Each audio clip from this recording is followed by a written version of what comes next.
You win in the world today by ignoring paradigms, by ignoring the rules, by ignoring what the Matrix wants you to do. You win in the world today by being assertive, by being greedy. You win in the world today by being the exact kind of person who can't be told what to do, does what he wants, and always wants more. That's how you become a winner. So you're surprised that a winner wants 20 girls on his table. That's his whole personality. If he didn't want 20 girls on his table, he wouldn't want 20 million in the bank.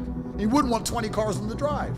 And you wouldn't be with him. So you almost need the pursuit of the women as well to keep you wanting to pursue I don't everything pursue else. women. I don't pursue women. I'm on a generational streak of reproduction. I'm the repopulator of Earth. I'm going to save humanity. I don't pursue women. I don't talk from my own perspective. I'm just talking as an observer. A lot of people struggle to do that. I will sit and look at a situation and just talk about all the different sides. There's a triangle, and I will talk from all 3 points about what we see in the middle. Because you've been at every level of it. Well, it's just how I see it all. Because you've been broke and not had access that you have now. Yeah, correct. And now I've been rich. And now you've been rich. Absolutely. Now obviously being rich is inherently better, but there might be people that listen to this that are starting out broke. What would your advice be then to the people that are broke listening to this, or the men that don't have the access that you're talking about right now? How can they start to get their access? How can they start to get themselves together so they can have the access? Yeah, I mean, you're right. I've been at all levels of it, but I also talk from the female perspective as I understand it. So I do my very best. I think everything I've just said is only the tip of the iceberg. I could talk about this forever, but it's probably going to be enough smoke. So I'll wait till I've beaten this case and continue. But to answer your question, what I'll do is I'll answer with a thought paradigm. I'll answer with a way that you should construct your thoughts in general, which a lot of people don't do. If you're going to make a chess move, you need to look at the board, which is amazing that most people don't ever want to look at the board. They need to make a chess move, so they just move. If you play an amateur at chess, they'll just randomly move something. You'll say, why'd they move it? Oh, I don't know. But you can't win that way. You play a grandmaster, the first thing he does is stare at the board. So it doesn't matter if you're entering the dating market or business or online, anything. You need to analyze the grounds, right? You need to understand where you're going. If you're going to go to battle, the first thing you're going to do is look at a map and see the geography. I'm talking from a perspective outside of myself about the current dating market in the world we live in. The dating market in Dubai is very different than the dating market in Nebraska or Vladivostok or Japan. In Japan, your family may find you somebody. In India, it may be linked to your caste. In Dubai, it's all about the money. Same in Miami.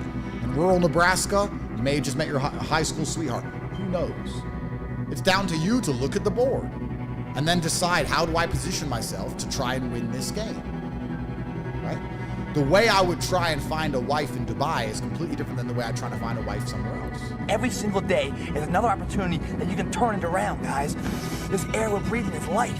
You can take this life and transform it the way you want. Drive the car you want. Drive your destiny into what you want, your dreams, make them a reality, guys. You can do it every single day. You can wake up a certain day, and that person you woke up with, you can say goodbye to that person that day and go to sleep a stronger person, or a better person, or more forgiving, or more compassionate.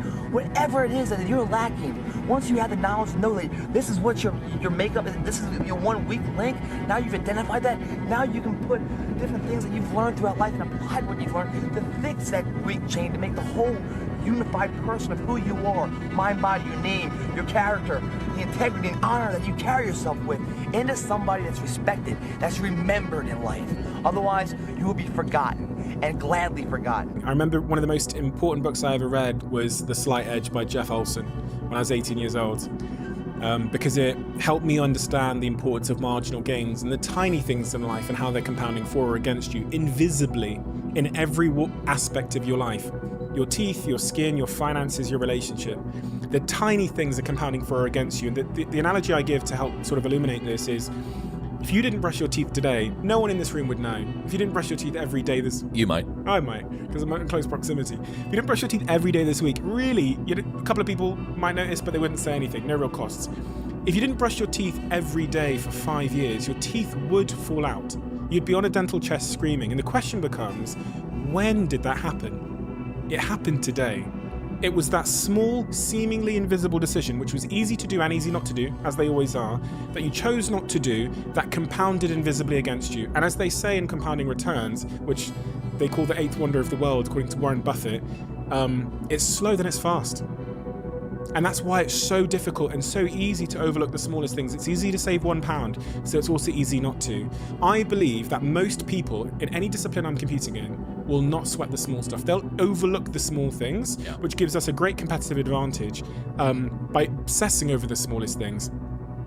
So a very close friend of mine did all the Olympic teams, nutrition and supplementation stuff for a country overseas. And he said, you know the difference between champions and everyone else? And I was like, what? And he said, everyone always looks at them and says, what do champions have that I don't have? And he said, they have it backwards. He said, it's what do champions not have that I have? It's what do they lack? And it's an off button. They just don't stop. And so in dealing with the gold medalists, he's like, they just never stop. They just can't stop. Everything in their life is geared towards one goal. And so finding that thing, and they approach everything in their life that way.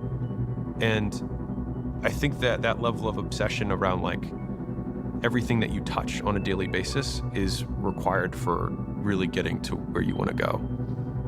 You know, I say confidence is perishable, use it or lose it. You know, and the body's perishable, use it or lose it. You know, you've got to test it in order to grow it. So yeah, we go to the gym and we hit failure because failure is a friend. Failure helps us to grow. We welcome failure. You know, fear and failure, I think, are the real assets, artillery to really transform and grow if we're honest enough to look at them as assets and not rejection or negativity.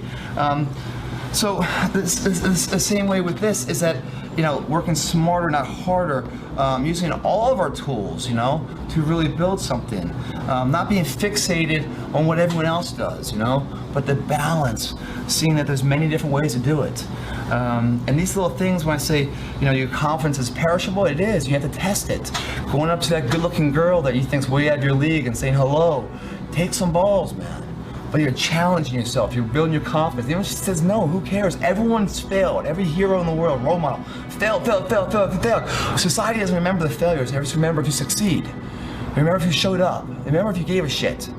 You know, make sure you're one of those people that does show up, not sits as a critic and points their fucking finger at everyone else's misfortunes or missed opportunities when they haven't even tried it themselves. Don't be an expert on something you've never tried. That's called a fucking critic. But in order to grow your confidence, you do little tests like this, different little things. You see every little small innuendo, your friends' stories or despair and stuff. You talk to them, you open up, you lend yourself to them because you learn something from it too. And you challenge your confidence. You know, you don't stay around the same circle of loser friends. You try to find a more elevated friend, someone that brings the best out of you, that challenges you, that keep growing it and growing it and growing it, man. You know, that's what keeps you young. That's what keeps you excited. That's what keeps you getting up in the morning for a purpose. So it's all about the balance, guys.